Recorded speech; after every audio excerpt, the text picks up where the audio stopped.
जय हिंद फ्रेंड्स। तो हम पढ़ रहे थे धीर सिंह नाबाई की शिक्षक परिदृश्य की बुक, और इससे पहले हम धीर सिंह नाबाई की शिक्षा मंडल की बुक को पढ़ चुके हैं, है ना। उससे पहले जी के, फिर शिक्षण मंगल की शिक्षा नीति वाला कुछ क्वेश्चन भी हमने कवर करा है। तो बेसिकली आज के सेशन में हम शैक्षिक परिदृश्य और शिक्षा मंडल ज्ञान को एक साथ रिवाइज करेंगे, ठीक है। चूंकि मैं कल का सेशन ले नहीं पाई थी, तो आज थोड़ा सा रिविजन का सेशन रहेगा हमारा, है। आज हम शैक्षिक परिदृश्य को और शिक्षा मंडल ज्ञान को रिवाइज करेंगे, ठीक है। बेसिकली मैं इस चैनल पर सेशन लेने की बात नहीं कर रही, मैं शायद आपको गलती से कुछ और लर्न ऑलवेज चैनल भी बता दिया था मैंने आपको, ये रोज दिन में रीड करके सेकंड चैनल है जिसपे अपन पीडीएफ रीड करते हैं। आज के सेशन में हम दो पोर्शन को रिवाइज करेंगे, जिसपे अपन एक शैक्षिक परिदृश्य को और दूसरा शिक्षा मूल्यांकन को रिवाइज करेंगे, ठीक है। शुरू करते हैं आज का सेशन ठीक उसी तरीके से जैसा कि अपन जनरली शुरू करते हैं, मोटिवेशनल कोट के साथ या कुछ प्रेरक स्टोरी वगैरह, ठीक। छोटी सी कहानी कि एक कोई नई नई शादी होती है, एक दंपति होते हैं, एक कपल है, जो कुछ एक दूसरे से काफी लगाव रखते हैं, और इसी कारणवश पत्नी को कहीं बाहर जाना होता है और नई कार लेके जाती है, जो हस्बैंड को बहुत बहुत अजीज होती है, बहुत लगाव होता है इससे, है ना, बहुत प्यारी। दुर्घटनावश एक्सीडेंट हो जाता है ना, और बहुत प्यारी उसकी जो कार थी वो पूरी तरीके से तहस नहस हो जाती है।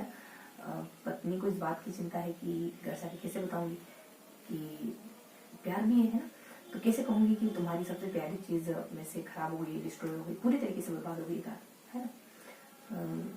अब वो सोच ही रही कि मैं कैसे बताऊंगी ये बात, है। इसी कश्मकश में घर पे पहुंचती है, और जैसे बताना तो था ही, तो कहती है कि फर्स्टली सॉरी है, कि इस तरीके से कुछ हुआ है, और पूरी तरीके से कार पूरी तरीके से खराब हुई, है ना, बिल्कुल ही खराब हुई। तो जैसे ही ये बात उसने अपने पति को बताई, तो उसका पति कहता है thank you so much God, thank you so much. अपनी पत्नी के कंधे पर हाथ रख के कहता है thank you so much God कि आपने मेरी वाइफ को एक खरोच तक नहीं आई। अब जब ये बात जब उस मतलब जैसे ही ये बात उसकी पत्नी सुनती है, तो उसका दिल गदगद होता है। कहाँ वो सोच रही थी कि पति कार को लेकर नाराज हो, और क्या सुनती है कि वो इस वजह से खुश है कि उसकी पत्नी के नाखून तक में चोट नहीं आई, है। तो देखने का नजरिया मायने रखता है, चीजें अच्छी और बुरी दोनों ही आपके सामने होती है। मायने ये रखता है कि आप क्या देखना चाह रहे हैं, है ना। ऐसे तो आपको अगर बगीचे में भी खड़ा कर देंगे तो देखने वाले कांटे भी देख सकते हैं, और जो पॉजिटिव नजरिया रखता है वो तो फूल देखेगा, ठीक है। तो चीजें होती वही है, बस देखने का फर्क होता है। जैसी सृष्टि होती है, जैसी दृष्टि होती है सृष्टि वैसी होती है ना। कहते हैं ना कि जैसी दृष्टि वैसी सृष्टि। तो शुरू करते हैं आज का सेशन। आज हम बेसिकली मैं आपको बताया कि रिवाइज करेंगे शैक्षिक परिदृश्य को और शिक्षा मनोविज्ञान को। तो शैक्षिक परिदृश्य में जितना भी हमने देखा है, पुरस्कार है, योजनाएं है, नवाचार है, और शिक्षा मनोविज्ञान में हमने 10 चैप्टर कवर करे, बुद्धि, व्यक्तिगत विनयता, आकलन, मूल्यांकन, शिक्षण विधियां, अर्थक्षेत्र उपयोगिता, अधिगम, फिर अधिगम का अर्थक्षेत्र और एक अधिगम अभिप्रेरणा, विकास, इस तरीके से हमने कुछ 10 चैप्टर को कवर करा है। बहुत ज्यादा तो नहीं, एक हल्का सा ओवरव्यू लेने की कोशिश करेंगे, है ना। अगर आपने पहले उन लोगों को पढ़ा है, या फिर इस चैनल को जो पहले हमने सेशन लिए ना, उनको 1 बाय 1 देखा है, तो आप अच्छे से कनेक्ट कर पाएंगे। तो थोड़ा सा इन सभी टॉपिक्स के नजदीक जाने की कोशिश करेंगे। तो हमने शैक्षिक परिदृश्य में क्या पढ़ा, थोड़ा सा ओवरव्यू लेंगे, और जरूरत लगे तो नोट डाउन भी करेंगे। शैक्षिक परिदृश्य में क्या जाना था, नवाचारों के बारे में, जिसमें अपन कुछ स्माइल है, ई कक्षा है, नो बेग डे है, हाउ मेरी प्रोग्राम है, कुछ NSA है, SBA है, सर्व शिक्षा अभियान है ना, और राजस्थान की शिक्षा में बढ़ते कदम है, निष्ठा है, इसके अलावा कुछ कपिला प्रोग्राम है, देववाणी है, और गांधी साहित्य है। इस तरीके से हमने बहुत से दिनों को पढ़ा है ना। ये सारे प्रोग्राम कब आते हैं, और ये सारे प्रोग्राम इस तरीके से मदद करते हैं ना बच्चों की पढ़ाई में, ये सब हमने जाना था। इसके अलावा हमने कुछ योजनाओं पुरस्कारों को भी पढ़ा था। गार्गी है, इंदिरा प्रियदर्शिनी, आपकी बेटी, हमारी बेटी, है ना, वाउचर, साइकिल, राजीव गांधी, हालांकि ज़्यादा कुछ नहीं था इसमें, तो इसको स्किप कर। इसके अलावा उत्तर मैट्रिक, पूर्व मैट्रिक, ओबीसी, एसटी, है ना, एसटी, एससी, ओबीसी तीनों की उत्तर मैट्रिक, पूर्व मैट्रिक छात्रवृत्ति, आपने लाडो, बाल गोपाल, महात्मा गांधी योजना, है ना, महात्मा गांधी के नाम से कुछ था, प्रधानमंत्री, अंबेडकर, अब्दुल कलाम, इस तरीके से हमने बहुत सी योजनाओं को पढ़ा था। इसके अलावा हमने कुछ नवाचार योजनाएं, है ना, और योजनाएं, पुरस्कार और एसएमसी और एसडीएमसी। एसएमसी और एसडीएमसी में हमने एक्चुअली अपन ये चैप्टर भी पूरा कर चुके। एसएमसी के बारे में सब कुछ पढ़ गया था हमने, एसडीएमसी के बारे में भी सब कुछ पढ़ गया था, इनके सदस्यों के बारे में, इनकी बैठकों के बारे में, है ना, इस तरीके से हमने कुछ जाना था। इसके अलावा बहुत सारे छोटे बड़े बिंदु और आए थे, जैसे RSCERT उदयपुर की संस्था, माध्यमिक शिक्षा बोर्ड, है ना, कुछ अकादमियां, निदेशालय, मंडल, ये सब कुछ। तो इन सारे पहलुओं को हमने छूने की कोशिश करी थी शैक्षिक परिदृश्य की बुक में, गिरिसिंह रावत की जो शैक्षिक परिदृश्य की बुक है उसमें। इसके अलावा हम शिक्षा विज्ञान भी पढ़ते हैं, जिसमें बुद्धि, मैंने आपको चैप्टर तो बताइए, थोड़ा सा उनको थोड़ा सा नजदीक से देखेंगे। बुद्धि, व्यक्तिगत भिन्नता, मूल्यांकन, शिक्षण विधि, क्षेत्र उपयोगिता, मनोविज्ञान का शिक्षण विज्ञान का क्षेत्र उपयोगिता, अधिगम का क्षेत्र उपयोगिता, मनोविज्ञान में अधिगम में मनोविज्ञान का महत्व, और एक अधिगम करके, अभिप्रेरणा करके, विकास करके, इस तरीके से कुछ 10 चैप्टर हमने पढ़े। देखो बुद्धि में हम क्या क्या जानते हैं, थोड़ा सा ये बताऊंगी कि कौन कौन से पक्षों को हमने पढ़ा है ना। तो बुद्धि में हम कुछ बुद्धि की परिभाषाएं हैं, बुद्धि के सिद्धांत है, बुद्धि के परीक्षण वगैरह हो जाते हैं, है ना, और संवेगात्मक बुद्धि हो जाती है, बुद्धि से जुड़ी कुछ और बातें, जैसे कि पर्टिकुलरली इस बुद्धि लब्धि का व्यक्ति इस कैटेगरी में आता है, ऐसे कुछ 2-3 सारणियां थी, है, अलग अलग विद्वान, अलग अलग साइकोलॉजिस्ट के अनुसार। वहीं अपन व्यक्तित्व में जानते हैं व्यक्तित्व की परिभाषाएं, व्यक्तित्व के सिद्धांत, व्यक्तित्व परीक्षण, है ना, व्यक्तित्व परीक्षणों को जानते हैं अपन, अलग अलग तरीके होते हैं, प्रक्षेपी, अप्रक्षेपी। इसके अलावा हम फ्रायड के बारे में पढ़ते हैं, ये बेसिकली व्यक्तित्व के सिद्धांत या फिर व्यक्तित्व के उपागम कह सकते हैं। फ्रायड के बारे में पढ़ते हैं, फ्रायड का एक पर्सपेक्टिव दिखते हैं व्यक्तित्व को लेकर के। फ्रायड के बाद यूंग आए थे, यूंग को पढ़ते हैं। इसके बाद और भी बहुत से साइकोलॉजिस्ट आते हैं, है ना, छोटे बड़े, उनके बारे में अपन जानते हैं, बहुत से नाम थे, 10 से 15 नाम होंगे, है ना, उनको हमने डिटेल से पढ़ा था। ये कुछ एरिक एरिक्सन भी है, एरिक फ्रॉम है, इस तरीके से कुछ और नाम है ना शायद, ठीक है, इस तरीके से कुछ और नाम। इसके अलावा ये सब पढ़ते हैं। इसके अलावा हम व्यक्तिगत भिन्नता, है ना, व्यक्तिगत भिन्नता, प्रतिभाशाली हो जाते हैं, मंद बुद्धि हो जाते हैं, पिछड़े हुए बच्चे हो जाते हैं, बाल अपराधी बच्चे हो जाते हैं, सृजनात्मक बच्चे हो जाते हैं, असामान्य बच्चे हो जाते हैं। इसके अलावा इसकी परिभाषाएं वगैरह, व्यक्तिगत भिन्नता किसे कहते हैं, परिभाषा, और व्यक्तिगत भिन्नता को आप कैसे टैकल करोगे, और सहायक सामग्री वगैरह, शिक्षण विधियां वगैरह, ये सब अपन पढ़ते हैं।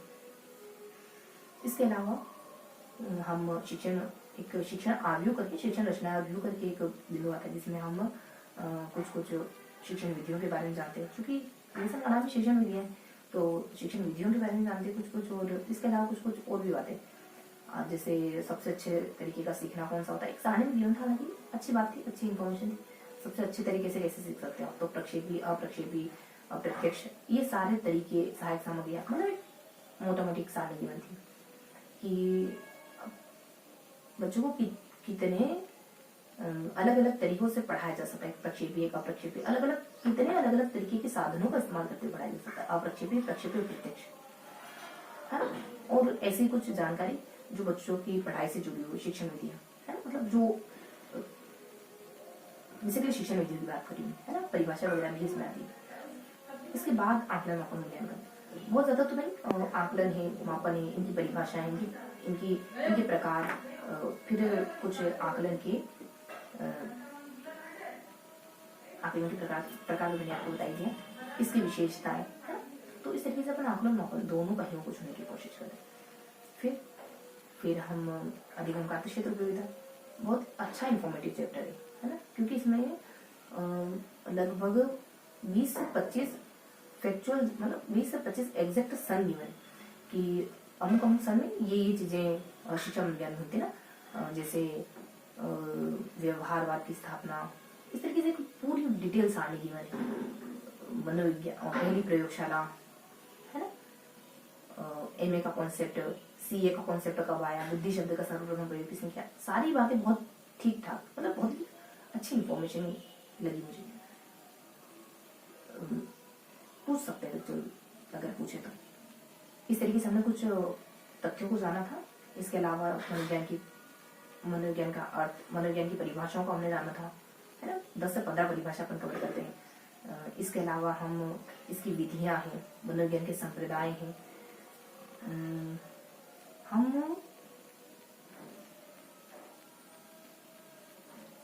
हम कुछ 20 मिनट तक का सेशन रखेंगे, 10 मिनट कंटिन्यू करते हैं, कुछ लगा तो मेंशन भी करेंगे, ठीक है। तो कहाँ थे अपन, फर्स्ट चैप्टर पे चल रहे थे। संप्रदायों के बारे में करते हैं। संप्रदाय में कौन कौन से, यही आपके ये संप्रदाय एक संप्रदाय में व्यवहारवाद भी हो सकता है, संकल्पना, एक प्रयोजनवाद, है ना। इसके अलावा व्यवहारवाद तो कह चुकी मैं आपको, व्यवहारवाद, फिर प्रयोजनवाद, है ना, और गेस्टाल्टवाद, मानवतावाद, है ना। इस तरीके से कुछ कुछ प्रसिद्ध वादों को जाना था, संप्रदाय वगैरह, संप्रदाय कहो, वाद कहो। फिर विधियां वो जो शिक्षा विज्ञान की विधियां, वो जो एक बच्चे के बारे में वो जानकारी दी, जैसे व्यक्ति इतिहास विधि है, आकलन विधि है, अवलोकन सॉरी, और समाज मिति, व्यक्तिगत भिन्नता, है ना। बाकी प्रश्नावली, तुलनात्मक, इस तरीके से कुछ कुछ विधियां है, ठीक है। इसके अलावा कुछ हम मनोविज्ञान के तत्वों को भी जानते हैं यहाँ। फिर हम शिक्षा मनोविज्ञान की परिभाषा है, ये मैंने आपको बताई थी वैसे तो। फिर शिक्षा मनोविज्ञान एक टीचर के लिए क्यों जरूरी है, बच्चे के लिए क्यों जरूरी है, ये सारे 7 से 8 पॉइंट हम चैप्टर नंबर 1 में पढ़ते हैं, जो कि है शिक्षा विज्ञान का दृष्टिकोण का। चैप्टर नंबर 2 अधिगम में साइकोलॉजी कहाँ तक भूमिका निभाती, पढ़ने में साइकोलॉजी का कितना रोल है ना। तो इस लेसन में हम शिक्षण अधिगम प्रक्रिया की परिभाषा पढ़ते हैं। अधिगम और शिक्षण में क्या संबंध है ये देखते हैं। शिक्षण और अनुदेशन में क्या अंतर संबंध, जो भी इसको कवर करते हैं। शिक्षण के सोपान क्या है, इसको कवर करते हैं। विद्यालय की परिभाषाएं क्या क्या हो सकती है, इसको कवर करते हैं। सूक्ष्म शिक्षण को कवर करते हैं। फिर हम शिक्षण के उद्देश्यों को कवर करते हैं, ज्ञानात्मक, भावनात्मक, क्रियात्मक, ब्लूम ने जो बताया है। ब्लूम टेक्सोनोमी पढ़ते हैं यहाँ। इसके अलावा शिक्षण के एक और स्तर हो सकते हैं, मतलब कुछ शिक्षण को हम बोध है, बोध चिंतन और स्मृति, बोध चिंतन, इन 3 आधारों पर बांट सकते हैं, इन 3 और आधारों पर बांट सकते हैं। तो इन तीनों ही आधारों को डिटेल से पढ़ते हैं। इनके प्रतिपादक, इसमें कक्षा का माहौल कैसा होता है, कौन सी शिक्षण विधि होती है, बुद्धि का क्या रोल होता है, कौन सा सबसे बढ़िया है, इस तरीके से सब कुछ जानते हैं। तो ये हमारा सेकंड चैप्टर रहता है। तो वही अधिगम, प्रॉपर अधिगम में अपन क्या करते हैं। तो देखो अधिगम चैप्टर तो बहुत प्रसिद्ध चैप्टर है साइकोलॉजी का, है, क्योंकि हम पढ़ ही क्या रहे कि हम बच्चों को कैसे पढ़ाएं। तो ये तो बहुत इंपॉर्टेंट चैप्टर हो जाता है। इसमें हम बहुत से सिद्धांतों को कवर करते हैं, बहुत से सिद्धांत करते हैं। थोंडाइक है, पावलो है, स्किनर है, हॉल है, गुथरी है, वाइगोत्स्की है, ब्रूनर है, पियाजे, कुहलेविन, टोलमैन, है ना, सूचना प्रक्रमण, बहुत से सिद्धांतों को पढ़ते हैं। इन सारे सिद्धांतों को कवर करते हैं। वहीं अधिगम की परिभाषा, अधिगम के दृष्टिकोण, अधिगम को रद्द करने वाला तत्व है, उसमें हम अभिप्रेरणा, परिपक्वता और अधिगम में क्या अंतर है। लास्ट में अधिगम अक्षमताएं, अधिगम स्थानांतरण, अधिगम वक्र पठार, अधिगम की संकल्पना मानचित्र, ये सारे बिंदुओं पर अधिगम के चैप्टर पढ़ते हैं। वहीं हम एक विकास और अभिप्रेरणा में क्या क्या पढ़ते हैं। अभिप्रेरणा में 5 से 7 बिंदुओं को कवर करते हैं। अभिप्रेरणा की परिभाषा हो जाती है, अभिप्रेरणा के प्रकार हो जाते हैं, है ना, आंतरिक और बाहर। अभिप्रेरणा के तत्व हो जाते हैं, चालक, प्रणोद, अंतर्नोद, लक्ष्य, ये सारे, मतलब ये सारे इसके तत्व। एक तो लक्ष्य होता है, आवश्यकता होती है, और एक चालक कहो, प्रणोदन कहो, है ना, 3 मेजर तत्व होते हैं। और एक देसीराम विद्वान जो लास्ट में संज्ञान होते हैं, यही अभिप्रेरणा का चक्र भी है। चक्र ही कही में अभिप्रेरणा के तत्व भी है, और यही अभिप्रेरणा चक्र भी, चक्र के तत्व भी। इसके अलावा फिर हम प्रेरकों को, जो इसके चक्र के अंतर्गत ही आता है, प्रेरकों को बहुत डिटेल से पढ़ते हैं। अलग अलग साइकोलॉजिस्ट ने प्रेरकों के प्रकार बताए, ठीक है। गेट्स हैं, एक और कोई इस तरीके से 2 कोड है ना। इसके अलावा हम अभिप्रेरणा के सिद्धांतों को पढ़ते हैं, ये मोटिवेट क्यों होते हैं, तो इसके पीछे सिद्धांत वही है, बुद्धि के, अधिगम के, बस पिकअप करके यहाँ ऐड कर दिया। अब अभिप्रेरणा के सिद्धांतों को कवर करते हैं इस तरीके से। छोटे छोटे से सिद्धांत है, मानवतावादी सिद्धांत में इसको वाला, ये बहुत प्रसिद्ध है कि जब तक आपकी शारीरिक आवश्यकता की पूर्ति नहीं हो सकती, नहीं होती है, तब तक आप दूसरे काम को करने के लिए मोटिवेट नहीं। जब तक आप ये कहते हैं ना कि भूखे पेट हरी वजह नहीं, वो वाली बात, कि जब तक पेट में खाना नहीं है तब तक आप दूसरा काम बहुत ही अच्छे से नहीं कर पाते। उसके बाद आपको परिवार की आवश्यकता होती है, प्यार की आवश्यकता होती है। परिवार है, प्यार है, लेकिन रहने के लिए घर नहीं, तो आपको छत की आवश्यकता होती है। छत है, परिवार है, प्यार है, लेकिन फिर ये डिजायर उठता है कि सम्मान होना चाहिए, नौकरी, ये सब लास्ट में सब कुछ है, लेकिन भीतर की शांति नहीं मिलती। विवेकानंद वाला रास्ता, महात्मा गांधी वाला रास्ता, तो ये आत्मसिद्धि वाली, तो इस तरीके से मानवतावाद वाली एक राज्य है जो मैं इसको बता रही हूँ। ये सिद्धांत बहुत प्रसिद्ध है आवश्यकता है। बाकी सिद्धांत सारे अधिगम के और बुद्धि के, व्यक्तित्व के, वही सिद्धांत है, बस यहाँ कोट कर दिए हैं। इसके अलावा इसके उपागम इसके जो उपागम ही है, टॉपिक नाम उपागम ही, उसमें आप दोनों चीजें कुछ मेंशन इस तरीके से है कि आप दोनों चीजें पाना चाह रहे हो, उपागम करना चाह रहे हो, दोनों को छोड़ना चाह रहे हो, एक को उपागम करना चाह रहे हो, एक को परिहार करना चाह रहे हो, तो ये डायलेमा है, इसका जिक्र करते हैं अपन। इससे जुड़े कुछ तथ्य भी जानते हैं अपन, अभिप्रेरणा से जुड़े हुए बहुत सारी फैक्चुअल बातें होती है, इधर उधर कहीं से कनेक्ट कर, अलग अलग ही सारी, तो सबको एक साथ पिकअप करके मर्ज करके, मतलब सबको एक साथ मर्ज करके बताना था लास्ट में। तो ये बेसिक बातें मैंने आपको दी कि हम क्या क्या पढ़ते हैं। लास्ट में अधिगम विकास को पढ़ते हैं।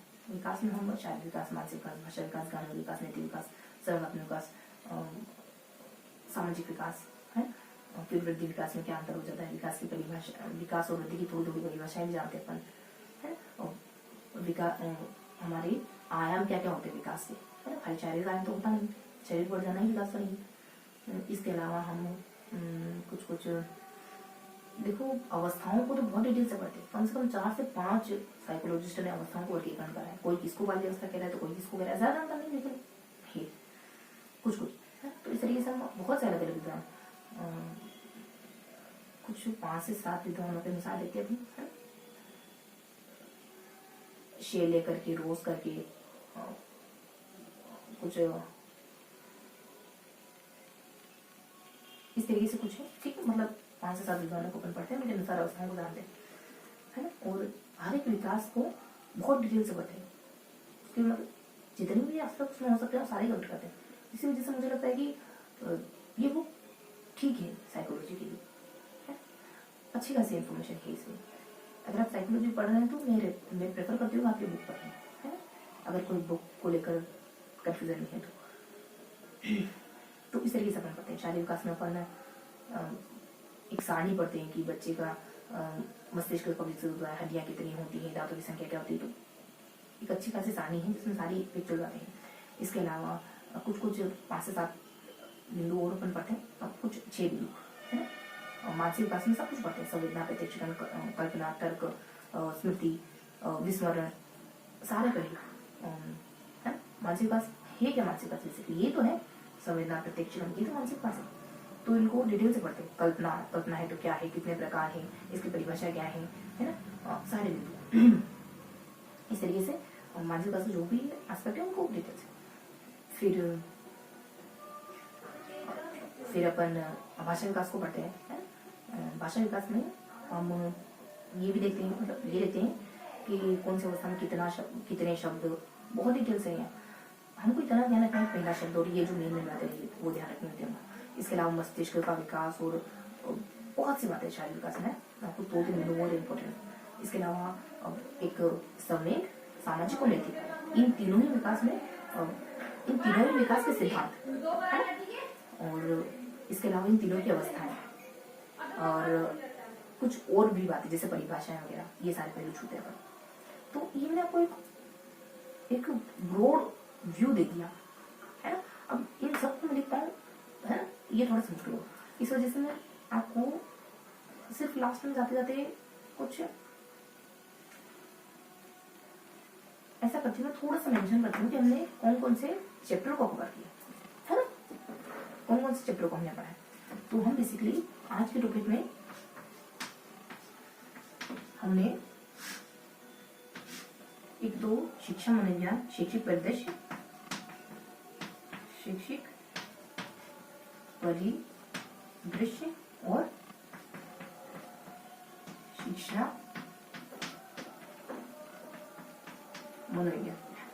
तो यहाँ मैं सिर्फ जिन बिंदुओं को छुआ या फिर मैं लेसन के नाम लिखूंगी वो ज्यादा ठीक, मतलब सिर्फ लेसन के नाम लिखूंगी ये ज्यादा ठीक लगेगा, क्योंकि जो मैंने बोला वो सब कुछ लिखना ठीक है। थोड़ा सा यहाँ हमने क्या पढ़ा, शैक्षिक परिदृश्य में हमने जाना योजनाओं को, है ना, नवाचारों को, योजना के साथ पुरस्कार, योजना व पुरस्कार, वैसे पुरस्कार होता है, योजना पुरस्कार है। देन एसएमसी, बस एक थोड़ा सा आपको ध्यान रहे, बस है जरा सा, बस एक क्विक थोड़ा सा मेंशन करूंगी, है ना, बहुत ज्यादा नहीं। एसएमसी है, एसडीएमसी है ना, इसके अलावा नवाचार है, नवाचार है। बस आपको ये पता चल रहा है कि इन मुद्दों को हमने डिस्कस करा है इस वाले सेशन में। इसके अलावा शिक्षा मनोविज्ञान में क्या पढ़ते हैं, तो शिक्षा मनोविज्ञान में चैप्टर कुछ 10 है। शिक्षा मनोविज्ञान का अर्थ क्षेत्र उपयोगिता, शिक्षा मनोविज्ञान का अर्थ क्षेत्र उपयोगिता। वही कुछ अधिगम है। अधिगम क्यों कह रही हूँ, मनोविज्ञान, अधिगम में मनोविज्ञान का क्या मतलब, यहाँ भी अधिगम कहूंगी तो इसका मतलब होगा कि अधिगम प्रॉपर यहाँ पर पढ़ते हैं, अधिगम के सिद्धांत वगैरह, परिभाषा वगैरह ये सब, है ना। और यहाँ कुछ अपन अभिप्रेरणा, फिर हमने कुछ विकास, ठीक, विकास, फिर हमने बुद्धि,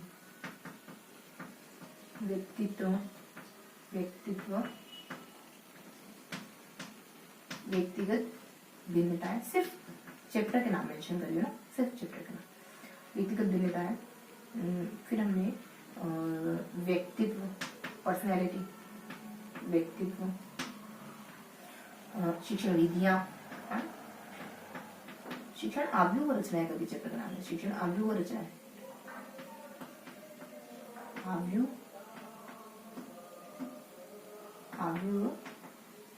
रचनाएं। लास्ट में आकलन, मापन, मूल्यांकन, आकलन व मूल्यांकन नहीं, आकलन, मापन व मूल्यांकन, ठीक है। कैसे वो बात है कि मापन,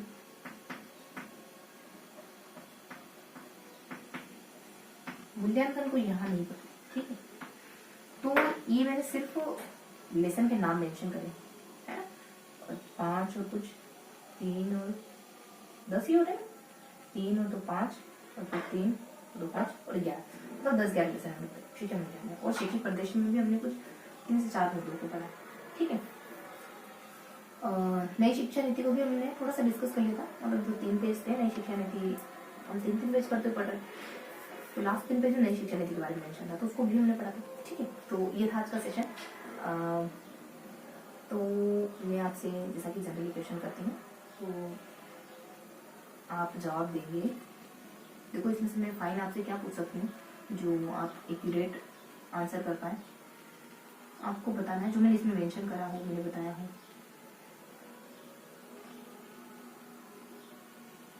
ठीक है। तो फिर आपको ही बताना है ना, पूर्व ज्ञान के आधार पर बताएंगे कि इंदिरा प्रियदर्शनी कब आती, मतलब योजना कब आई, ठीक। तो ये था आज का सेशन। पीडीएफ वैसे मैंने 1 by 1 टेलीग्राम पर प्रोवाइड करवा रखी है,